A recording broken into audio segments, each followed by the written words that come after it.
اور اس کی عوام کے لیے سود مند بھی قرار دیا جا رہا ہے۔ اگرچہ جماعت اسلامی کے رہنما حافظ نعیم اور پیپلز پارٹی کے صوبائی وزیر سعید غنی دونوں نے اس امکان کو رد نہیں کیا کہ دونوں پارٹیاں کراچی میں مل کر حکومت بنا سکتی ہیں، تاہم یہ مرحلہ آنے والے دنوں میں بڑا اہم ہوگا کہ میئر کس کا ہو۔ اس حوالے سے اس پارٹی کا پلڑا بھاری ہوگا جس کے پاس زیادہ سیٹیں ہوں، اور دوسرے نمبر پر آنے والی پارٹی کو بظاہر ڈپٹی میئرشپ پر قناعت کرنا پڑے گا۔ الیکشن کمیشن کی جانب سے اعلان کردہ نتائج کے مطابق سر فہرست پیپلز پارٹی اور دوسرے نمبر پر جماعت اسلامی ہے، لہذا یقیناً اگر دونوں پارٹیوں کے مابین اتحاد کے لیے مذاکرات کا باضابطہ سلسلہ شروع ہوتا ہے تو پیپلز پارٹی اکثریتی سیٹوں کی بنیاد پر اپنا میئر لانے کا اصرار کرے گی۔ دیکھنا یہ ہے کہ جماعت اسلامی اس پر آمادہ ہوتی ہے یا وہ پھر دوسرا آپشن اختیار کرتے ہوئے پاکستان تحریک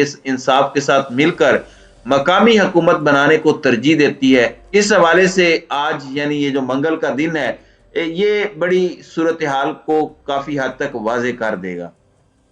ناظرین کرام، اب دوسرے سینیریو کی طرف چلتے ہیں۔ اگر جماعت اسلامی اور پیپلز پارٹی کے مابین اتفاق رائے نہ ہو سکا تو جماعت اسلامی یقیناً پاکستان تحریک انصاف کی طرف جائے گی۔ دونوں پارٹیاں مل جائیں تو جماعت اسلامی آسانی سے اپنا میئر لا سکتی ہے، کیونکہ پیپلز پارٹی بظاہر دو ٹوک اعلان کر چکی ہے کہ وہ پی ٹی آئی کے علاوہ کسی بھی پارٹی کے ساتھ اتحاد کے لیے تیار ہے، لہٰذا زیادہ امکان یہی ہے کہ تحریک انصاف کی طرف جماعت اسلامی جائے گی۔ لیکن اس صورت میں نئے میئر کو بہت سی مشکلات اور رکاوٹوں کا بھی سامنا کرنا پڑ سکتا ہے جن کا ذکر کیا جا چکا ہے، اور اس ممکنہ چپکلش کا خمیازہ کراچی اور اس کی عوام کو بھگتنا پڑے گا۔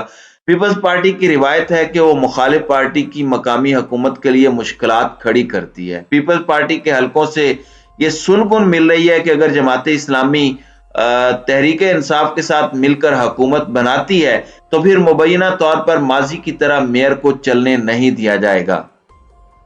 ناظرین کرام، یہ تو تھی سندھ کے اندر پارٹیز کی پوزیشن۔ دوسری جانب الیکشن کمیشن کی اگر بات کی جائے تو الیکشن کمیشن دوبارہ ناکام ہوا ہے۔ اتوار کو سندھ میں ہونے والے بلدیاتی انتخابات کے دوسرے مرحلے کے نتائج میں غیر معمولی تاخیر نے جہاں الیکشن کمیشن پر سوال اٹھا دیا ہے، وہیں سندھ میں پیپلز پارٹی کی حکمران جماعت کا کردار بھی مشکوک ہو گیا ہے، کیونکہ بلاول اور مراد علی شاہ مدتوں سے کراچی کی میئرشپ پی پی کا حق قرار دیتے آ رہے ہیں۔ یہی نہیں، پیپلز پارٹی گزشتہ 2 سال سے بلدیاتی انتخابات کا معاملہ محض اس لیے لٹکاتی آ رہی ہے کہ کراچی میں بالخصوص ان کی اپنی کارکردگی نہ ہونے کے برابر تھی اور اسے بلدیاتی انتخابات میں اپنی شکست کا خدشہ تھا۔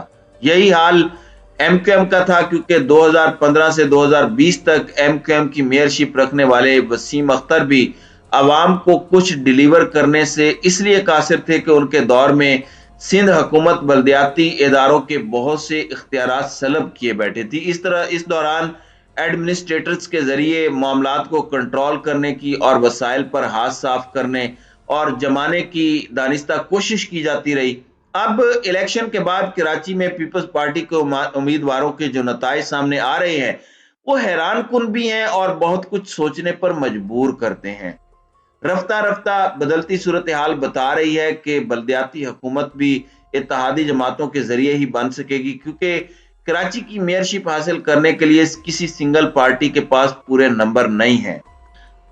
ناظرین کرام، واضح رہے کہ ایم کیو ایم دھڑوں کے انتخابی بائیکاٹ اور غیر یقینی صورتحال پر مایوس عوام کی انتخابات سے لا تعلقی کے سبب اس بار تو ٹرن آؤٹ بھی بہت کم رہا۔ اگر عوام کی اکثریت ووٹ کاسٹ کرنے نکلتی اور ٹرن آؤٹ زیادہ ہوتا تو کیا الیکشن کمیشن کئی ماہ بعد نتائج کا اعلان کرتا؟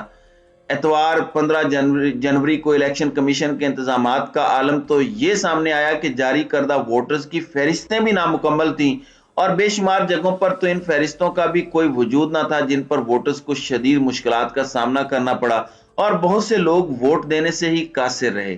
تو اس حوالے سے الیکشن کمشنر کا موقف بھی سامنے آنا ضروری ہے۔